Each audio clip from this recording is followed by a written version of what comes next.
friend.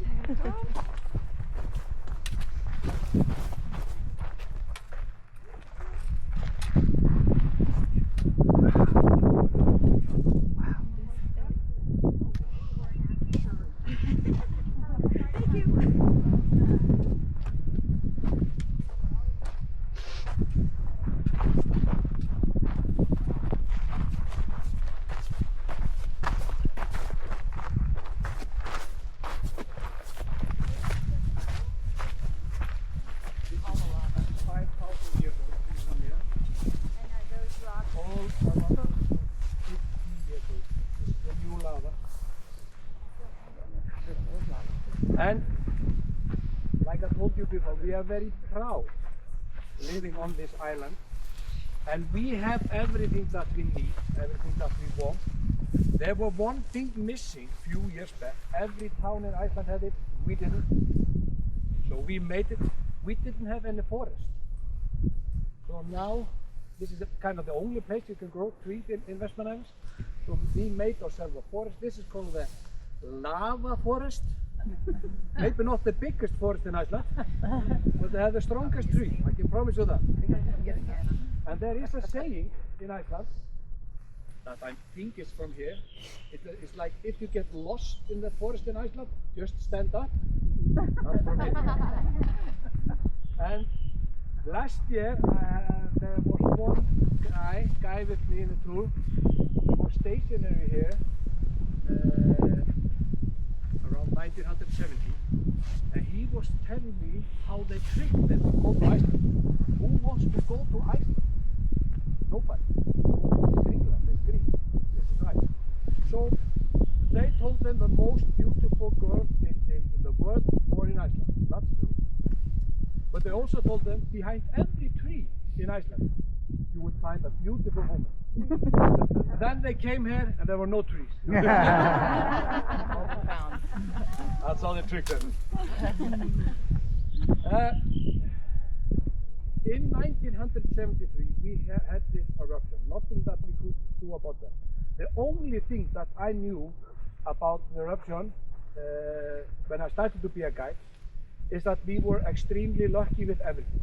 It happened 23rd of January 1973, and it happened after 2 days of storm. Every boat was docked. It happened during the night, so all of the family were together. So we could easily go down to the harbor. We didn't have this harbor back then, there was another harbor. And take this ferry 3 hours to sail. So when I went to ask her, tell me some story about the eruption, the first thing she said to me was the ride over. That was something that I never thought about, because there were 5,300 people living in Westman Islands back then. 5,000 evacuated the island in only 5 hours. Wow. But all of the boats were small boats, most of them wooden boats, and the boat that we went on was a boat that when my father was an engineer, and it was small, wooden boat, and there were 220 people on board. And me and my mother, we were lucky, we could have his cabin, we had the room. But my grandmother, along with her sister and her family, they stayed down where they kept the fish, very cold, sit on an aluminium plate, and she told me the ride over was 10.5 hours.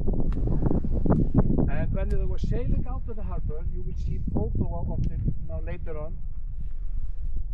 It happened like it started on the best spot that we could ever choose. It was in the 200 meters east from the East's houses, and on the first hour it opened up a fissure that was almost 2 kilometers long, split open the island, and everybody saw that when they were sailing out.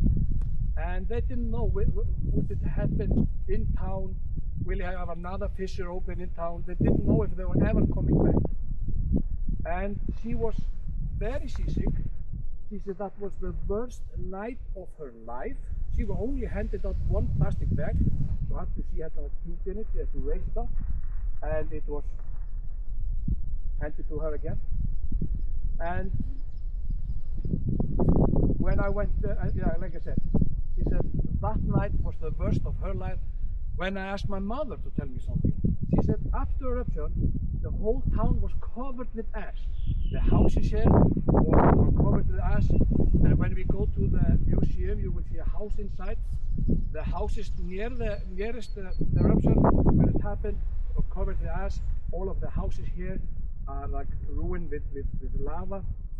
So, but the whole town was black, the mountain was black, and we were one of the first family to come back home. We came home in the end of August, but we were the first family in the street. And she said when she turned off the light and she was going to sleep, there were no street lights and everything was black. And she said it was very, very scary, like living in a horror movie. And my father, he told me there were no fish factory on the island, and they have to go to the other harbor, this is 3 hours sail. So they came here, they had their net, they throw it, and then they slept one night, went back out, and then they went to the fish factory.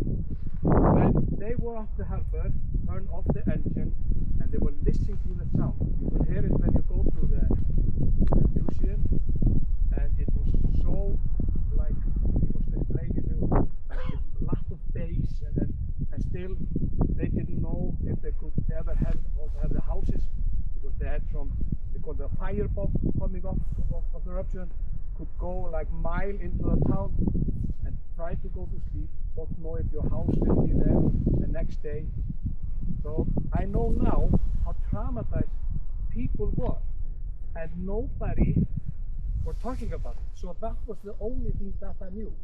Now many people have come to me, tell me some stories, but I'm going to tell you one that is very funny, but there were only 3 boats that had left the harbor, and there was one guy, he told me his friend was on one of the boats. He was 19 years old back then, so when they came in and there was a storm, they knew they were not going out to sea. Of course they got drunk. They woke up the next morning, still storm, but they kept on drinking. Into the night, when the captain came and said, guys, we are going out to sea now. They went on board, like a small boat, there were only 6 working there. And they released the boat, sailed out, and he went in front. Down there were 6 cabins there, and he went to sleep.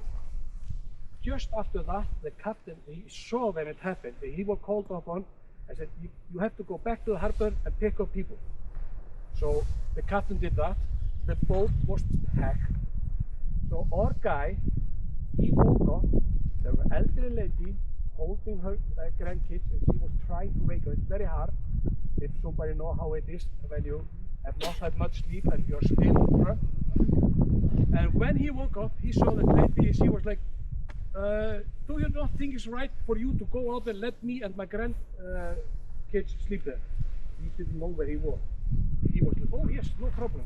He went out, got dressed, and he was like, walk up. He saw the boat was packed with people. He walked and saw down when he kept fish. There were maybe 60 people there. So he ran to his captain and said, you have to turn around, go to the harbor, I'm getting crazy. I see people everywhere. So there is a lot of like funny story also. But we were extremely lucky with everything. Nobody died. Wow. And the island, I will show one photo of it.